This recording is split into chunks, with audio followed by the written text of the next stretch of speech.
Hi there, my name's Linda Fisher.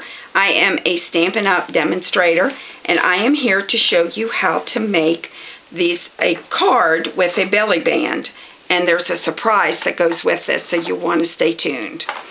The first one I made was this one. I made this about 2 or 3 years ago.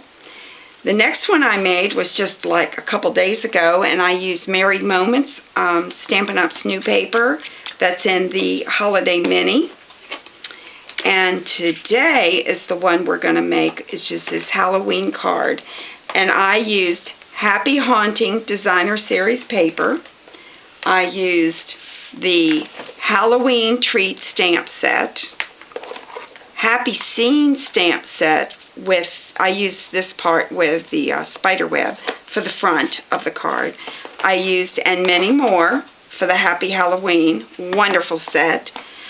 And I used the Boo to You framelits. There's a whole set of 9 in here.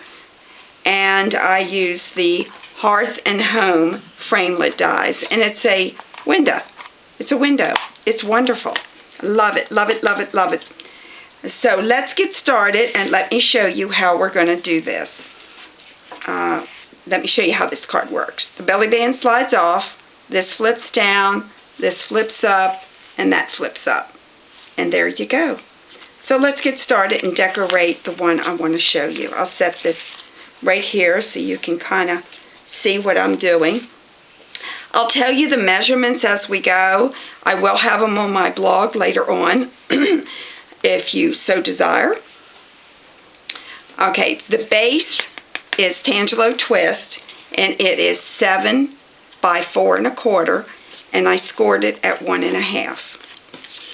The next layer is Basic Black, and that is 4 1/4 by 4. I'll put that right there. The next layer is that Happy Haunting Designer Series paper, and that is 5 by 3 3/4. These bottom flaps down here, the cardstock is 4 by 1 3/8, and the Designer Series paper is 3 3/4 by 1 1/4, and I have it on both sides. So you'll want to cut 2 of these. Okay, so I've got that. I used my fine tip glue pen to put this spiderweb doily on my card. So I pre-did this to give us more time to show you how to make the part in the middle that comes up. So I'm going to set that here. Now you're going to want to start with a piece of Tangelo Twist. This is for my card front now. This is my card base. This is my card front. That's 11 inches by 3 inches. And I'm going to score it. I've scored it at 3 5/8 and 7 3/8. Okay. I'm going to lay this down here and show you that when it goes on the front of your card, you're going to fold it in and lay it down like this. So what I've done, so I know I've done what I'm doing here, I've put my tape and tear on the back of my card because eventually it's going to go down on the front. So this is what you have.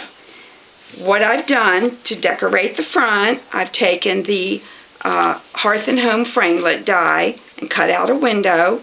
I put a piece of Very Vanilla back here, and I stamped with my stamps. And I'm going to glue that to the front of my card front. I'm going to glue it to the front of my card front. And I'm just going to use snail, like that. And make sure I have it on here right. Okay, you got that. Now, it's going to flip up like this and flip up like that. I like my ends up at the top to be rounded, so I use my corner rounder, and I've already rounded the ends. So I've got that done. Now I'm going to use 2 pieces of cardstock for the inside that measures 2 3/4 by 3 3/8. And I'm going to put this one at the bottom, this one in the middle, and the Trick or Treat at the top. But if you notice, I have rounded corners on my Tangelo twist, but this is not. So I'm going to pick this up, and I'm going to round my corners. I didn't round it earlier because I didn't know which one I wanted at the top. So I'm going to put some adhesive and glue this at the very top of my card front. This piece is my Happy Haunting Designer Series paper. That goes right in the middle. And then my Happy Howl-o-ween stamped with and many more goes right here. See how this is coming together?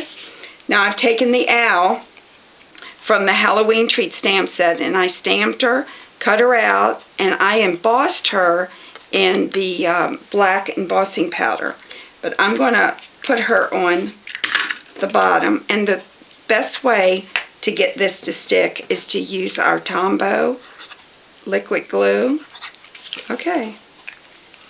I'm going to use the other end. You know, I had Tombow liquid glue for months before I realized it has two ends. So now I hope you've learned something that it took me 6 months to learn. So we've got that on there. The other thing I'm going to put on here is my boo, and I cut that with our black glimmer paper and the framelits. And I'm going to use my fine tip blue pen to put a little glue on here. And there's lots of videos out that tell you how to open this, how to close it. I'm going to put that there so when whoever gets this card opens it, they'll see the boo. And I'm going to close this. Okay. Now, I've got this decorated on the inside. The rounded corners fold down, then this folds down again. I've got my tear tape on the back. Now I'm going to get my base, and I'm going to show you the best way for the placement for this. You're going to lay this here and fold that belly band, fold the flap up. You want to make sure this piece is low enough that this flap covers that. So now I'm ready to take off my tearing tape cover. Okay, now here I go. I'm going to put that down, fold this up just to make sure I get it in the middle. There we go. Now it's time for the belly band. See how this is coming together? I have a piece that's 3/4 by 11. The Designer Series paper is 1/2 inch by 11. You do not need to score this. All you need to do is lay this on here and fold it around. I've already put my tear and tape, tape and tear on here. I'm going to peel that off. Okay. I'm going to lay that there. If the belly band's too long for you, all you have to do is trim it a little bit. All right. Now, you really need to have something cute on the front. Well, I chose to cut out the skeleton's head, and I gave him googly eyes. So I'm going to, the best way I found to get his head to stay is to put some tape and tear right here in the middle. You can also put it on the back of his head, but I didn't want to bother him with that, so I'm going to stick that right here, and the card is complete. So the way that's working, that'll slide off, this comes down, and these things flip up. So there you go. If you have any questions, feel free to shoot me an email, angelsofjoy@gmail.com. Check my blog later on for more details. Thank you for stopping by.